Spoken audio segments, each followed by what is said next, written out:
भयानक काली रात थी। बादल गरज रहे थे और बारिश हो रही थी। काजल और प्रियंका अपनी बीमार माँ की सेवा करने में लगी हुई थीं। काजल माँ के माथे पर ठंडे पानी की पट्टी भिगो भिगो कर रख रही थी और प्रियंका माँ के तलवे रगड़ रही थी, लेकिन उनकी माँ की हालत में कोई सुधार नहीं हो रहा था। माँ, हमें उन हीरो के बारे में बता दो। अगर आप हीरो के बारे में बता देंगी तो उन्हें बेचकर मैं और प्रियंका अच्छा जीवन बिता पाएंगे। नहीं बेटा, वे हीरे तुम्हें ना मिले तो ही बेहतर है, क्योंकि हीरो के बाहर निकलने के साथ वो चुड़ैल भी गांव में आ जाएगी और मैं नहीं चाहती कि वो चुड़ैल तुम दोनों को कोई नुकसान पहुंचाए। काजल और प्रियंका की माँ हीरो के बारे में बताए बिना ही मर जाती है। प्रियंका, माँ हमें छोड़कर चली गई।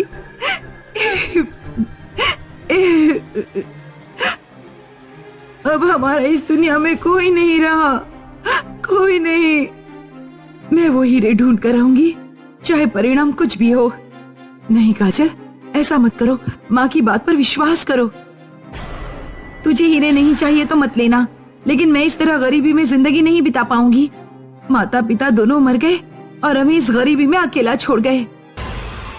काजल पूरा घर छान मारती है और हीरे ढूंढ निकालती है। आखिरकार हीरे मिल ही गए। अब हमें कोई काम करने की जरूरत नहीं है। काजल हीरों को एक सुनार को बेच आती है और बदले में ढेर सारे पैसे ले आती है। सुनार हरवंश बहुत खुश होकर अपने घर की ओर लौट रहा था। शकुंतला को जब हीरे दिखाऊंगा तो वो बहुत खुश होगी, खूब अच्छा खाना बनाकर खिलाएगी और खूब प्यार भी जताएगी। हरवंश ने रास्ते पर देखा कि कोई आदमी उल्टा गड़ा हुआ है। अरे, ये इस तरह कौन गड़ा है भाई? हरवंश टांगे खींचकर आदमी को बाहर निकालता है। अरे, ये आदमी नहीं, भूत है। हीरे वापस कर।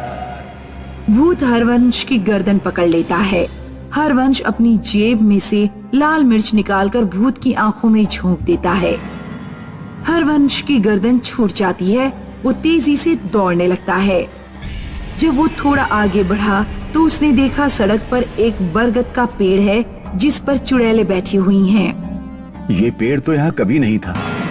चुड़ैलें पेड़ से उतरती हैं और हरवंश की तरफ बढ़ती हैं। बचाओ, बचाओ! हरवंश झाड़ियों में घुस जाता है। वो दौड़ते दौड़ते एक खेत में पहुंच जाता है। खेत में एक आदमी खटिया पर सो रहा था। अरे सुनो भाई, मेरे पीछे चुड़ैल पड़ गई है, मेरी कुछ मदद करो। अरे हरवंश काका, आप क्या तुम मुझे जानते हो? हाँ काका, मैं एक दो बार आपकी दुकान पर आया हूँ, शायद आपको ध्यान नहीं होगा। हरवंश उस आदमी को पूरी बात समझाता है। शायद आपके पीछे कोई हवा लग गई है। मैं आपको एक ताबीज देता हूँ, इसे पहनकर घर जाइए, फिर कोई आत्मा आपको छू भी नहीं पाएगी। आदमी तावीज पहनकर किसी तरह डरते डरते घर पहुंच जाता है। आज इतने लेट कैसे हो गए? कहाँ मुंह काला करके आ रहे हो? आज पता नहीं रास्ते में इतने भूत प्रेत कहाँ से आ गए। वो तो ये कहो कि मेरी जेब में लाल मिर्च पाउडर था, तब मैं भूत प्रेत से छूट गया, वरना पता नहीं क्या होता। कहीं इन हीरो की वजह से तो नहीं। हरवंश की पत्नी हीरे देखकर बहुत खुश होती है। हीरे, तुम्हें तो हीरो की परख ही नहीं है, मैं इन्हें संभाल कर रखूंगी। उधर काजल पैसों के ढेर पर बैठकर बड़े बड़े सपने देख रहे। इतने सारे पैसों का मुझे क्या करना चाहिए? क्या मुझे कोई महल बनाना चाहिए? ये किसी बड़े सराय में ठहरकर खाना खाना चाहिए। काजल सो जाओ, बहुत रात हो गई है। क्या पैसों के चक्कर में तुम सोओगी भी नहीं? इतने ढेर सारे पैसे होने के कारण मुझे नींद ही नहीं आ रही है। काजल की सांसें रुक गईं जब उसने देखा कि प्रियंका के पलंग के नीचे एक भूतनी लेटी हुई है। प्रियंका, तुम्हारे पलंग के नीचे? मेरे पलंग के नीचे क्या? तुम्हारे पलंग के नीचे कोई लेटा हुआ है। प्रियंका जैसे ही धरती पर पैर रखती है, चुड़ैल प्रियंका को जमीन के अंदर खींच कर ले जाती है। प्रियंका, प्रियंका तुम कहाँ गई? प्रियंका कहाँ हो तुम? काजल ने पीछे देखा तो चुड़ैल पैसों के ढेर पर बैठी हुई थी। कौन हो तुम और मुझसे क्या चाहती हो? प्रियंका कहाँ गई? अपनी बहन को बचाना चाहती हो तो मेरे हीरे वापस कर। हीरे हमारे हैं, तुम्हारा उन हीरों से क्या संबंध?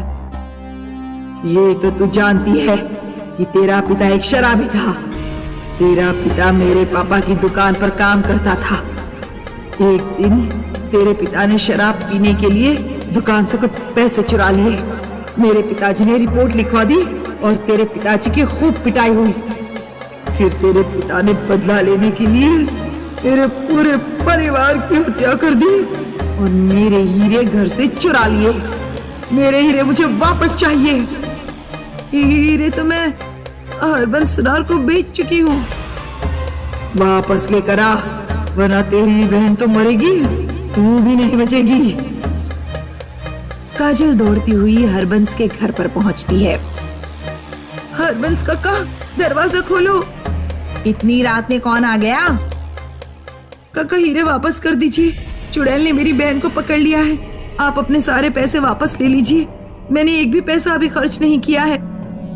हीरे नहीं मिलेंगे, एक बार बेच दिए तो बेच दिए। भाग यहाँ से। ऊपर देखो। रमेश की पत्नी ने जब ऊपर देखा तो चुड़ैल छिपकली की तरह छत पर चिपकी हुई थी। चुड़ैल सीधे हरबंस की पत्नी के ऊपर गिरती है और उसका गला घोंटकर उसे मारने लगती है। हरवंश दौड़ता हुआ कमरे के अंदर आता है और हीरे उठाकर ले जाता है। ये लो हीरे, लेकिन मेरी पत्नी को छोड़ दो। चुड़ैल हीरे लेकर गायब हो जाती है। काजल अपने घर की ओर दौड़ी। प्रियंका, भगवान का शुक्र है तुम वापस आ गई। मुझे माफ कर देना प्रियंका। काश मैंने माँ की बात मान ली होती तो हमारे साथ ये सब नहीं होता।